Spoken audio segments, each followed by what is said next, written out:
Really Herb Plus. Hello, magandang umaga sa inyong lahat. Ngayon naman, ang pag-uusapan natin ang dalawang vital organs ng ating katawan. Ito yung ating kidney at yung ating liver. Napakahalaga ng dalawang organs na ito para manatili ang ating magandang kalusugan. Kaya lang, kung minsan ay naaabuso natin ang dalawang organs na to dahil sa ating lifestyle. Ganon din sa ating mga iniinom natin na matatamis na mga inumin. Ito yan sa mga nakakasira sa ating kidney. At ganon din sa mga pagkaing mamantika na nakakasira naman sa ating liver. Ganon din yung palagi nating stress at pagpupuyat, nasisira din ang dalawang organs na to. Ngayon, ano ba yung mga function ng kidney at liver? Unahin natin yung function ng kidney. Ang isa sa mga function ng kidney, ito ay excretion. Nag-excrete siya sa dalawang paraan. Una, nag-filter siya at pagkatapos in-excrete niya yung mga systemic toxin. Pangalawa, nire-reabsorb niya yung mga kailangang compound para maibalik ito sa ating bloodstream. Kaya yung function na to, ito yung nagpapanatili na hindi dumami yung creatinine sa ating dugo. Kaya kapag nasira yung ating kidney at hindi nagagawa itong function na to, pwedeng tumaas yung ating creatinine na kung saan na ito ay magiging lason sa ating katawan. Pangalawang function ng ating kidney, siya ay balancer. No? Binabalance niya yung fluid ng ating katawan. Kaya nga kapag uminom tayo ng maraming tubig, iihi lang tayo ng iihi. Kasi binabalance niya yung fluid sa ating katawan. Ganun din, binabalance din niya yung potassium. Napakahalaga kasi na balanse yung ating potassium para hindi ito maging panganib sa ating katawan. At ganun din ang sodium. Binabalance din ito ng ating kidney. Pangatlo, na function ng ating kidney, siya ay nagsisecrete ng hormones na tinatawag na renin. Ang hormones na to ang tumutulong para maging sufficient yung pressure ng ating blood flow. Para maging maganda yung kanyang filtering. Para maganda yung pag-filter ng ating kidney sa tulong ng hormones na yon na tinatawag na renin. At pang-apat, ang ating kidney, ito ay nagdi-detox sa ating katawan. Kaya ang ating kidney ay isa sa mga organs natin na tagapaglinis, na kung saan tinatapon niya yung mga dumi or lason sa ating urine o kaya naman sa ating pawis. Kaya yung mga herbal na nakakatulong sa ating kidney ay yung mga diuretic herbs like sambong. Yan, isa yan sa diuretic herbs. Pangalawa, isa sa nakakatulong sa ating kidney na mga herbal ay yung mga antiseptic herbs, no? Yung mga pumapatay na mga microbes. Yan. Kasi dahil sa ito ay tagapaglinis, no? So, nagkakaroon ito ng mga microbes. So, kailangan na mayroong mga pamatay ng microbes. So, kailangan ng liver, ng kidney natin ng ganitong uri ng herbal. Tulad ng balbas-pusa. Yan. Isa yan sa mga antiseptic herb. Ayan. Okay. So, dumako naman tayo dun sa ating liver. Yung ating liver naman, isa sa mga function nito, tumutulong ito sa pag-digest ng ating mga kinakain.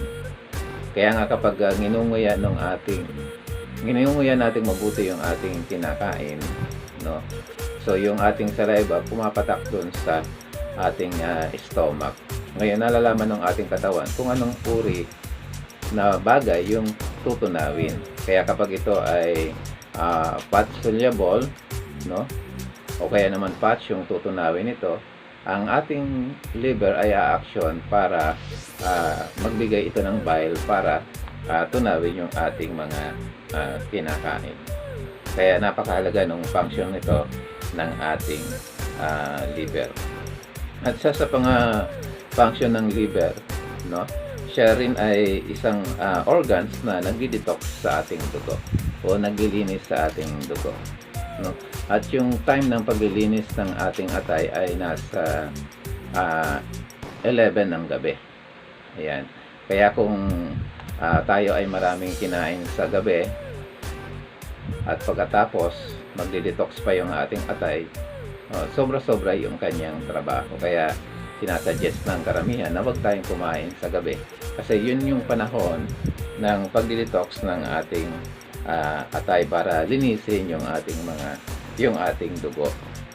Kaya sa pamamagitan din ng bile, no, pinakikilos nito yung ating bituka para makapag-digest ito ng tama at yung food na kinain natin ay mag-move sa tamang oras para hindi ito mag-cause ng mga toxins.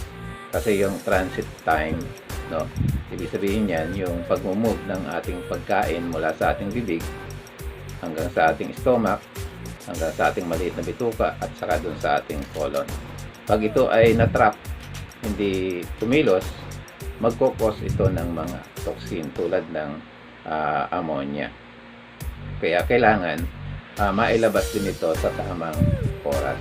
Kaya yun yung trabaho ng ating liver. Tinutulungan niya yung sistema natin, yung ating digestive system, para makalabas ito sa tamang oras. Ang isa pa sa trabaho ng ating liver ay yung siya rin ay gumagalaw as a systemic cleansing effect. Ano ba ito? Halimbawa, yung fat soluble kasi, hindi ito ma-excrete ng ating kidney. So, ang gagawin ng ating atay, itong fat soluble, ano, gagawin niya itong water soluble. Kaya yung mga fats, ang mag-extract niyan ay yung ating liver. Pagka ito ay water soluble na, kaya na itong excrete ng ating kidney. Kaya itong dalawang organs na to ay merong sistema ng pagtutulungan. So nagkakatulungan itong dalawang organs na to. At itong dalawang organs ito ay parehong nagdi-detox ng ating katawan, ng ating bloodstream, ng ating dugo. Kaya kapag nagkaroon ng problema ang dalawang organs na to, maaring maging marumi yung ating dugo. So marami na tayong magiging problema. Ano ba? Magkaroon tayo ng problema sa blood circulation. Kasi nga, lumalapot natin na yung ating dugo dahil sa sobrang dumi nito. O kaya naman, bumaba yung ating hemoglobin. No? Kasi nga, dahil sa sobrang toxic, natatalo na yung ating hemoglobin. Kaya, nangyayari na nagkakaroon ng problema tayo sa dugo kapag naapektuhan itong ating itong mga organs na to. At ang kidney rin natin, nagsisecrete din sila ng tinatawag na erythropoietin o yung EPO para tumulong sa bone marrow upang makagawa ng isang magandang hemoglobin. Kaya kapag nasira yung ating kidney, may hirapan na siyang gawin ito. Kaya nagkakaroon tayo ngayon ng problema sa dugo. Ayan, kaya kapag tayo nagkaroon ng problema sa liver, isang mangyayari sa atin, maging constipated din tayo.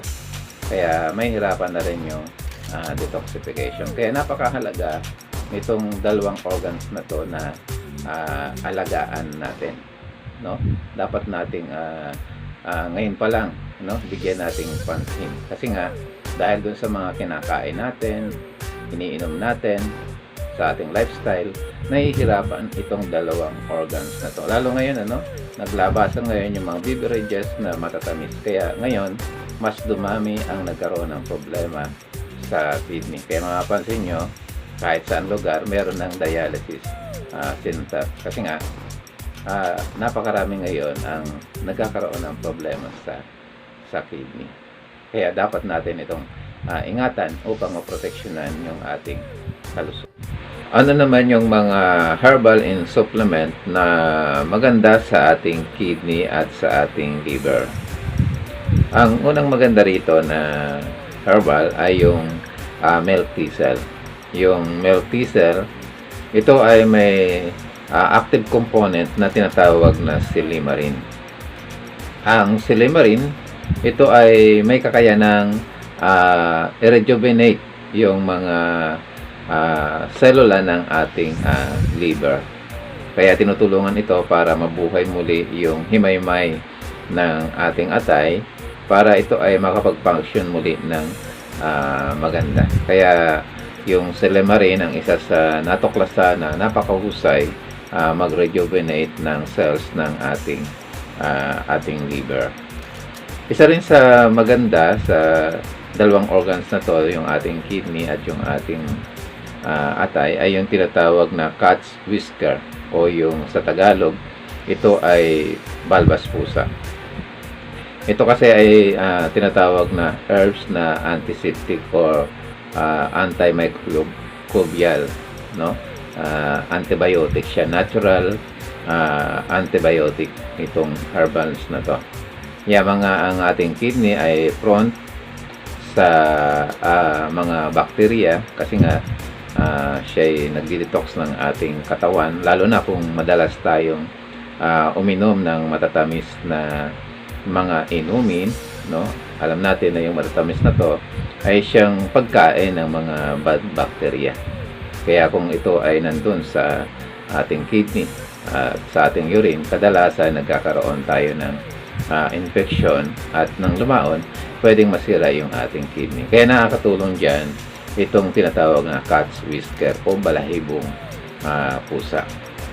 Ganon din, nakakatulong din yung turmeric kasi meron itong active component na tinatawag na curcumin.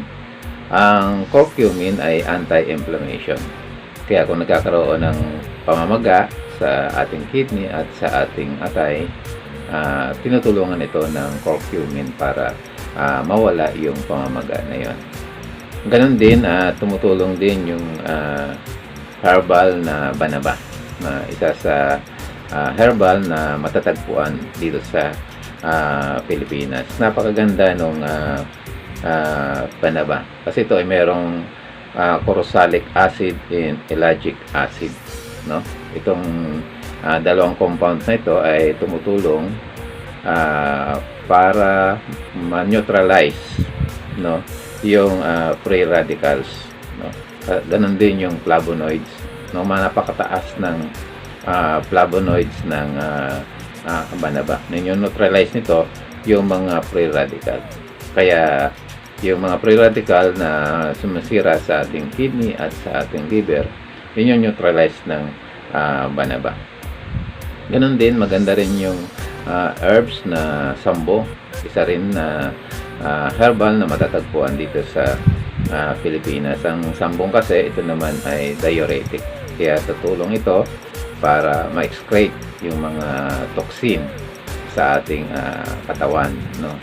Pamamagitan ng sa urine, ganun din sa pawis ng ating balat, no? Tumutulong yung sambong sapagkat ito ay diuretic.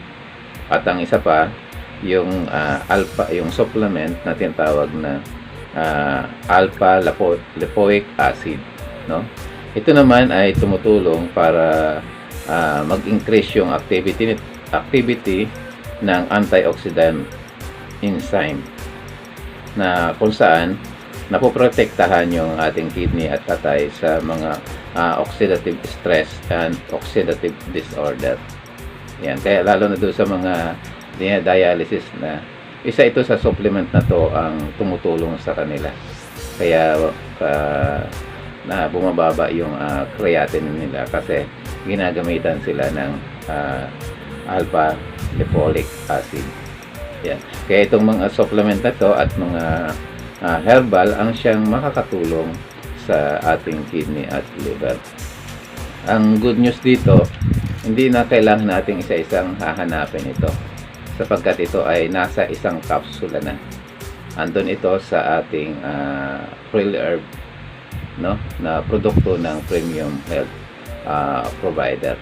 Kaya napakaganda ng Real Herb, no, Real Herb Plus ng Premium Health provider, sapagkat tumutulong ito sa dalawang major organs natin, yung ating atay at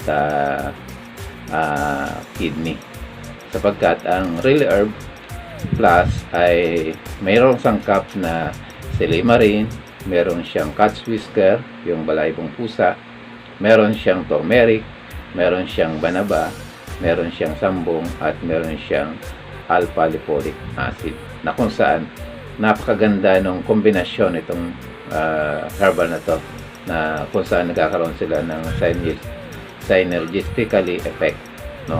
Nagkakatulungan sila para ayusin yung naging problema sa ating atay at sa ating kidney.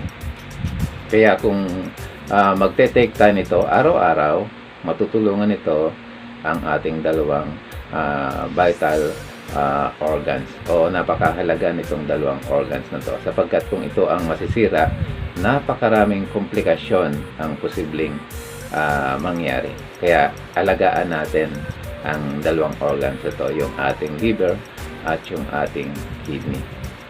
Kaya yung ating lifestyle, tingnan natin yung mga kinakain natin, yung mga iniinom natin, at pagkatapos iwasan natin yung masobrahan na stress, no? Mahalaga ang ating kalusugan. Ito ay ating kayamanan.